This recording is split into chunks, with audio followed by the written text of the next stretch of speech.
नमस्कार, बहुत बहुत स्वागत है आप सभी का। आप देख रहे हैं मध्य प्रदेश और छत्तीसगढ़ का नंबर 1 न्यूज चैनल IBC 24 और शाम के 7 बज रहे हैं, यानी कि वक्त हो गया है मध्य प्रदेश के नंबर 1 बुलेटिन मध्य प्रदेश में आज क्या हुआ का।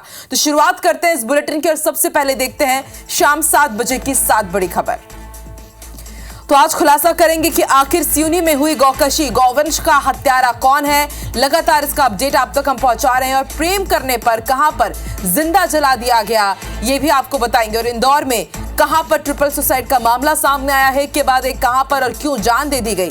ग्वालियर में चलती कार से फायरिंग करना किस तरह से बदमाशों को महंगा पड़ा है ये भी आपको। इसके साथ ही भोपाल रेलवे स्टेशन पर किसने गुंडागर्दी की है और उनके खिलाफ क्या कार्रवाई हुई है। अमरवाड़ा में किसने शक्ति प्रदर्शन आज किया है, इसका अपडेट भी आप तक पहुंचाएंगे। और अब संविधान को पढ़ने का नया तरीका भी सामने आ चुका है, वो भी खबर आप तक पहुंचाएंगे।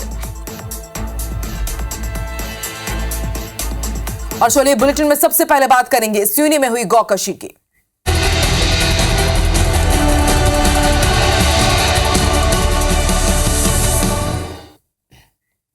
और बुलेटिन में सबसे पहले बात करते हैं दिल दहला देने वाली तस्वीर की।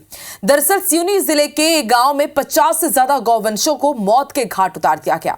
बड़ा सवाल यह है कि आखिर मध्य प्रदेश में एक के बाद एक गौकशी के मामले सामने क्यों आ रहे हैं। देखिए बेजुबानों की निर्मम हत्या से जुड़ी सिवनी से ये स्पेशल रिपोर्ट।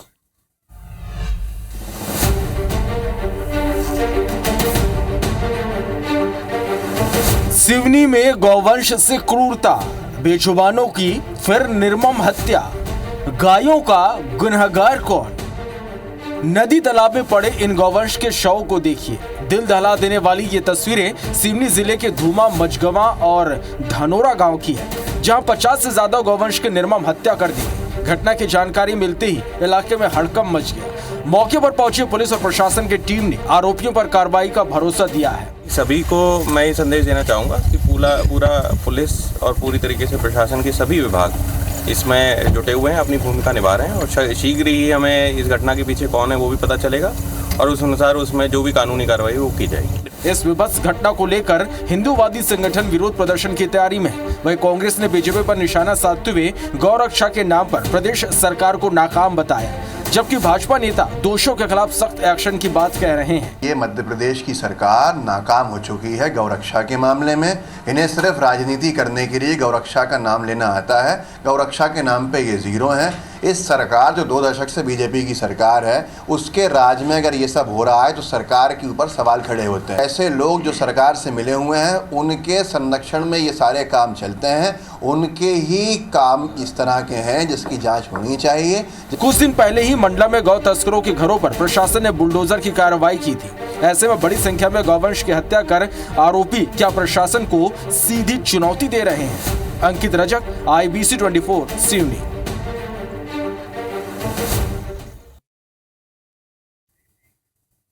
तो 50 से ज्यादा गौवंश की हत्या का मामला सामने आया है सिवनी में और ग्राउंड जीरो पर IBC 24 की टीम पहुंची हुई है। पूरा अपडेट लगातार हम आप तक पहुंचा रहे हैं, लेकिन बड़ा सवाल ये कि आपको याद होगा कि इससे पहले मध्य प्रदेश के मंडला में ही गौकशी का मामला सामने आया था। तब आरोपियों के खिलाफ बुलडोजर वाली कार्रवाई की गई थी, उनके घर को जमींदोज कर दिया गया। और अब ये नया मामला सामने आया सिवनी में। सिवनी के 2 गांव में 1 या 2 नहीं 50 गायों को मौत के घाट उतार दिया गया और गला रेत कर इनकी हत्या कर दी गई है। इसके पीछे क्या वजह रही, इसके पीछे आरोपी कौन है, ये तमाम बता दें आपको कि कुछ सवाल है जो IBC 24 लगातार सामने रख रहा है। और अब सीधे रुक कर लेते हैं ग्राउंड जीरो का। हमारे सहयोगी विजेंद्र पांडे इस वक्त हमारे साथ लाइव जुड़ रहे हैं, जो इस वक्त सिवनी के ही इस गांव में मौजूद हैं जहां पर इस पूरी वारदात को अंजाम दिया गया है।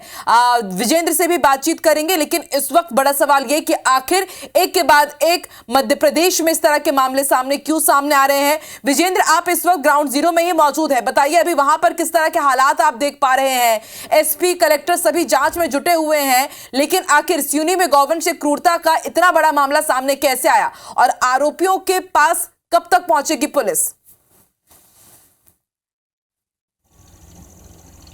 बिल्कुल, ये वो सवाल है जो न सिर्फ सिवनी के बाशिंदे बल्कि हर शख्स अब प्रशासन से और सरकार से भी पूछ रहा है। इस वक्त मैं बता दूं आपको कि सिवनी ज़िले के धूमा थाना क्षेत्र के गरघटिया गांव में मौजूद हूं और ये ग्राउंड ज़ीरो ही है। ये वो स्पॉट है जहां से 28 गौवंश के शव बरामद हुए। ये जो वन क्षेत्र मेरे बाईं ओर आप लगा हुआ पूरा देख रहे हैं, यहाँ पर एक नहीं दो नहीं 28 गौवंश बुरी तरह कत्ल कर दिए गए और उन्हें यहाँ पर उनके शव लावारिश छोड़ दिए गए। और अब प्रशासन की ओर से इन गौवंशों को यहाँ पर जो शव थे वो दफन कर दिया गया है। लेकिन बड़ी बात यह है, जो घटना स्थल को देखकर आपको समझाने की मैं कोशिश करूँगा। आप देखेंगे कि हमको भी यहाँ तक पहुँचने के लिए पैदल कई किलोमीटर आना पड़ा है और आगे भी आप देखेंगे चूँकि बारिश भी यहाँ पर हो रही है और ये जो पहाड़ी है जहाँ पर ये गौवंश मिले हैं, यहाँ बड़े वाहन कोई चल नहीं सकते।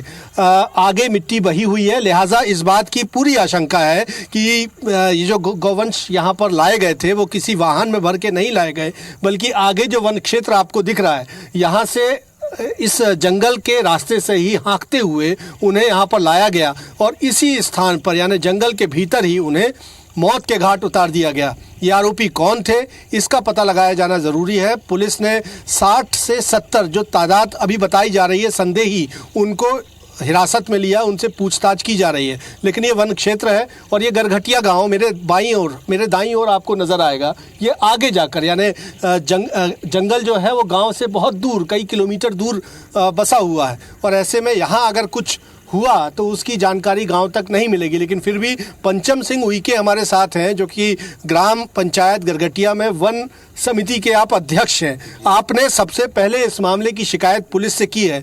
पुलिस के पास धूमा थाने में जो FIR लॉज है वो पंचम सिंह उइके आपके द्वारा ही दर्ज करवाई गई। आपने क्या देखा और क्या आशंका है? क्या यहाँ पर कोई वाहन आया, कोई संदिग्ध गतिविधि देखी, या आपको लगता है कि जंगल से ही हाँक कर उन्हें लाया गया और यहीं कत्ल किया गया? क्या कुछ पाया, शिकायत क्या की आप? सब यहाँ तो जंगल के रास्ते ही लाए गए होंगे और यहाँ कत्ल कर दिए, है ना।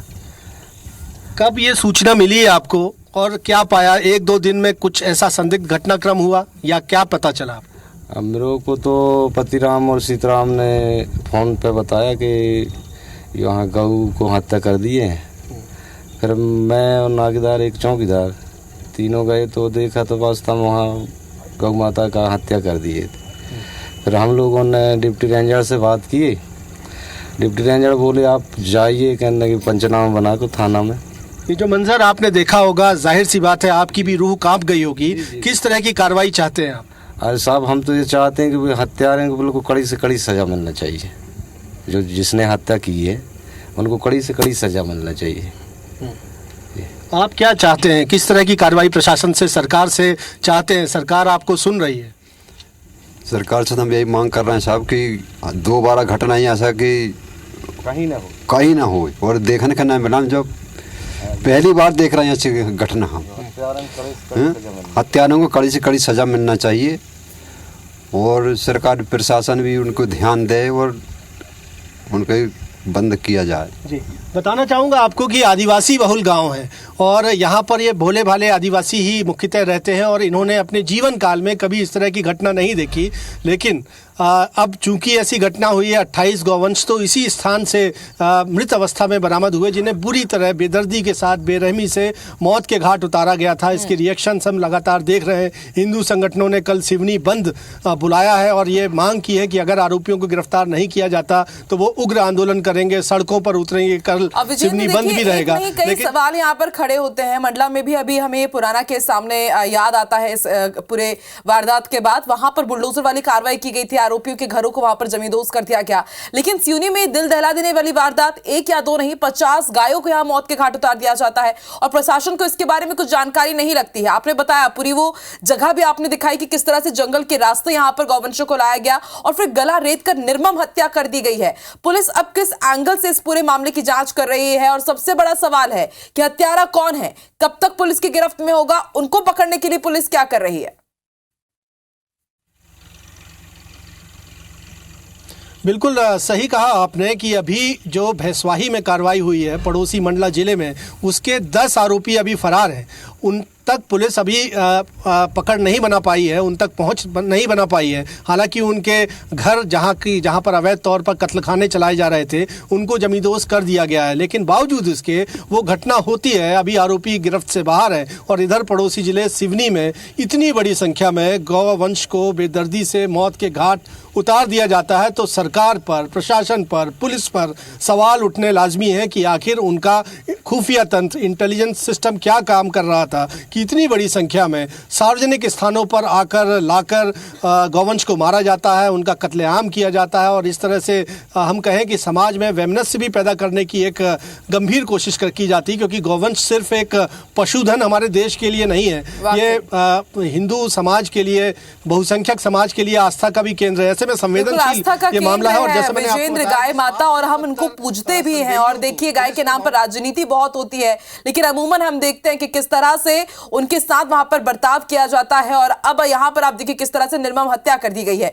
देखते हैं इस मामले में कांग्रेस तो सवाल उठा ही रही है, भाजपा भी कह रही है कि दोषियों को बख्शा नहीं जाएगा। कब तक दोषियों तक पुलिस पहुंचती है, आप नजर बना के रखिएगा, हर एक अपडेट आपसे लेते रहेंगे। फिलहाल शुक्रिया विजेंद्र पूरी अपडेट के लिए।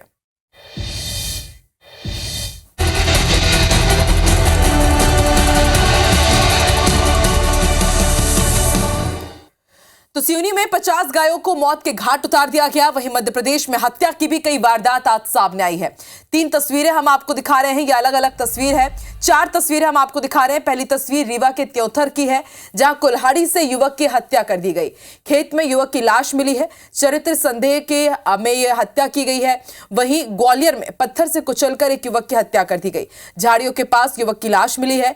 अज्ञात बदमाशों ने वारदात को अंजाम दिया है। हत्या का कारण अभी अज्ञात है। जबलपुर में जीजा और साले पर चाकू से हमला किया गया है। हमले में साले की मौत हो गई, जबकि जीजा गंभीर रूप से घायल है। घटना का आरोपी गिरफ्तार कर लिया गया है। इधर कटनी के सिमको कंपनी के मैनेजर की हत्या कर दी गई। अज्ञात लोगों ने भट्टे में डालकर उसे जिंदा जला दिया। प्रेम प्रसंग के कारण हत्या किए जाने की आशंका है।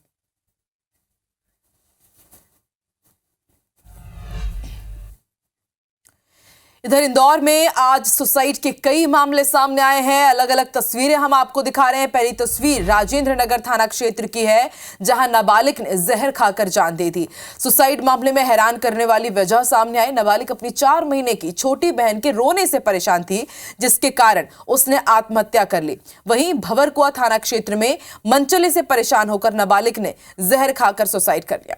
पिछले कई महीने से कॉलोनी के युवक से वो परेशान थी। पुलिस ने आरोपी को गिरफ्तार कर जेल भेज दिया है। वहीं रावजी बाजार थाना क्षेत्र में ज्वेलरी व्यापारी पति पत्नी ने जहर खाकर जान दे दी। पति पत्नी के बीच आए दिन विवाद होता था। तीनों ही मामले में पुलिस जांच कर रही है।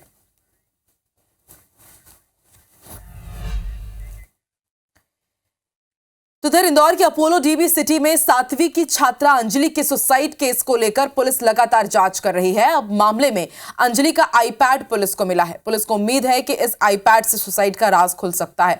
अंजलि के भाई ने जांच के लिए आईपैड पुलिस को सौंप दिया है। अंजलि के भाई ने यह भी बताया कि अंजलि ज्यादातर आईपैड के साथ बिजी रहती थी। ऑनलाइन गेम का टास्क पूरा करने के लिए भी खुदकुशी करने की आशंका जताई जा रही है। वहीं अंजलि की मौत के बाद उसके माता पिता सदमे में है, इसलिए मृतका के परिजनों के ठीक बयान अभी तक सामने नहीं आ पाए हैं। सीसीटीवी फुटेज में तो साफ दिखाई दे रहा है कि उसके पिता उसको छोड़ने के लिए बस स्टॉप पे जाते हैं। पिता के जाते ही 45 सेकंड बाद बच्ची वापस अंदर टाउनशिप की ओर टर्न होती है और दूसरे ब्लॉक में जाती है। वहाँ सारी चीज़ें जांच में हैं। अभी कोई ऐसा कोई कॉन्क्रीट कारण सामने नहीं आया है। छिंदवाड़ा के अमरवाड़ा में होने वाले उपचुनाव को लेकर कांग्रेस प्रत्याशी धीरेन्द्र शाह ने नामांकन दाखिल किया है। इस दौरान कांग्रेस ने शक्ति प्रदर्शन किया। पीसीसी चीफ जीतू पटवारी समेत कई कांग्रेस नेता मौजूद रहे। सभा को संबोधित करते हुए कांग्रेस कार्यकर्ताओं में जीतू पटवारी ने जोश भरा। पटवारी ने कहा कि कांग्रेस कार्यकर्ताओं की मेहनत से हम अमरवाड़ा का उपचुनाव जीतेंगे। वहीं नेता प्रतिपक्ष उमंग सिंघार ने कहा कि कमलेश शाह के महल का दरवाजा बंद करना है।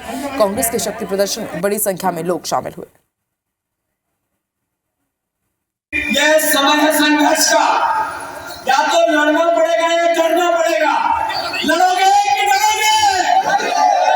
क्योंकि मंदिर के अचर कुंड के कभी दरवाजे नहीं होते, सबके लिए खुले रहते हैं। ये मैं आपसे कहना चाहता हूँ।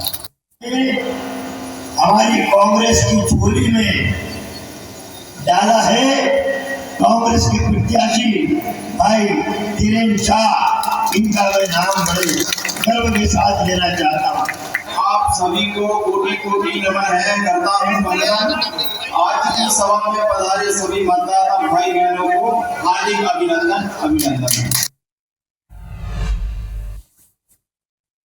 और इस बुलेटिन में फिलहाल इतना ही। देश और दुनिया की तमाम बड़ी खबरें IBC 24 पर लगातार जारी है। आगे देखिए हमर बानी हमर गुड़ श्रवण तंबोली के साथ। नमस्कार।